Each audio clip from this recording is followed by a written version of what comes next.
আমি সিলেটে প্র্যাকটিস করি, কাজে সিলেটের রোগীরা যেভাবে আমার সাথে আলাপ আলোচনা করে তার একটা ডিসক্রিপশন, তার একটা নমুনা আপনাদেরকে না দিলে নয়। যে প্রায় সময় রোগীরা আমার কাছে এসে বলে, স্যার কিতা কইতাম, একটু শরমের বিষয়, স্যার গোসা করবা না, স্যার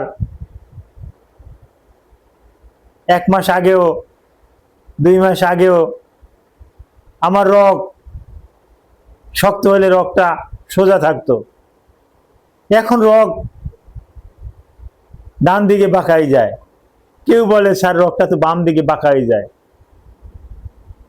হয়তো এই ভাষাটা আপনারা বুঝছেন না। এখানে রগ বলতে পেনিস। এই পেনিসটা যখন শক্ত হয় তখন পেনিসটা হয় ডানে নয় বামে বাঁকাই যায়। আগে ভালো ছিল কিন্তু এখন বাঁকাইয়ে যায়। এর কারণটা কি? এর কারণটা হতে পারে, অনেকগুলো কারণ থাকতে পারে, কারণগুলোই আমি এক এক করে বলবো। আসসালামু আলাইকুম রহমতুল্লাহি ওয়া বারাকাতুহু। আমি ডাক্তার মীর শহীদুল ইসলাম, আমার চেম্বার শুভেচ্ছা 255, ঐতিহ্যবাহী শেখঘাট, সিলেট। যে কোনো একটা সার্চ ইঞ্জিনে ডাক্তার মীর শহীদুল ইসলাম কথাটি লিখে সার্চ দিলে আপনি আমার সম্পর্কে যাবতীয় তথ্য পেয়ে যাবেন।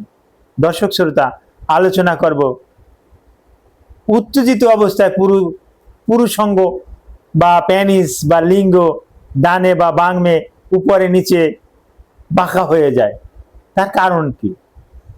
অনেক কারণ আছে, অনেক কারণগুলোই তো আমাকে বলতে হবে। অনেকগুলো কারণের ভিতরে একটা কারণ আছে প্যারোনিস ডিসঅর্ডার।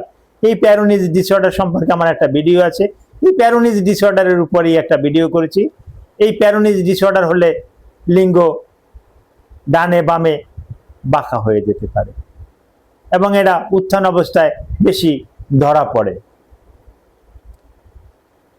আর একটা কারণ আছে মাস্টারবেশন বা হস্তমৈথুন। যারা বেশি বেশি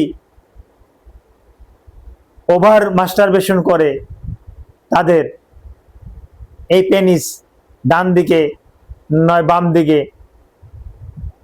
বা নিচের দিকে বাঁকা হয়ে যায়। একটু শক্ত হলে ওটা বাঁকা হয়ে যায়। সে বিবাহিত হলে সে ঠিক মতন পেনিট্রেশন করতে পারে না, স্ত্রীর সাথে সঙ্গম করতে পারে না। এ কথাটা আমাদের কাছে প্রায় বলে, স্যার বাঁকার কারণে মজা পাচ্ছি না, আরাম পাচ্ছি না, বাঁকার কারণে এটা ব্যাক সাইডে বেরিয়ে আসে, এরকমের আলোচনা করে। বাঁকার কারণে স্যার এই যে সিমেন আউট হয়, স্পাম বাহির হয়, এগুলো উপরের দিকে চলে আসে, ভিতরে যায় না। এরকমেরও কত রকমের যে রুগী পাওয়া যায়, এগুলো না বললে আপনারা বুঝবেন না, এরকমের রুগী আছে। তো এরকমের হয়, মাস্টারবেশনের ফলে হয়। তো আর একটা কারণ আছে কর্পোরাল ইনজুরি। জি, পেনিসের দুপাশে দুটা কর্পোরাল আছে, এরকমের দেখতে দুটো কর্পোরা আছে। এখন এর একটা যদি দুর্বল থাকে, তো ওই দুর্বলটা যদি বাম দিকেরটা হয়ে থাকে, তো ওখানে ব্লাড সার্কুলেশন কম হবে, যার কারণে বাম দিকে বাঁকা থাকবে। ডান পাশেটা যদি দুর্বল থাকে, ডান পাশে যদি ব্লাড সার্কুলেশন কম থাকে, ডান দিকে কিন্তু বাঁকিয়ে যাবে। এটা কর্পোরাল ডিসঅর্ডার। আর একটা আছে, যদি এই ইন্টারকোর্সের পরিপ্রেক্ষিতে, স্বামী স্ত্রী ইন্টারকোর্সের পরিপ্রেক্ষিতে যদি পেনিসে কোনো ব্যথা পেয়ে থাকে, কোনো আঘাত লেগে থাকে, বা এক কথায় প্যারোনিক্স ডিসঅর্ডার যদি হয়ে থাকে, তাহলেও কিন্তু একটা দিকে বাঁকিয়ে যেতে পারে।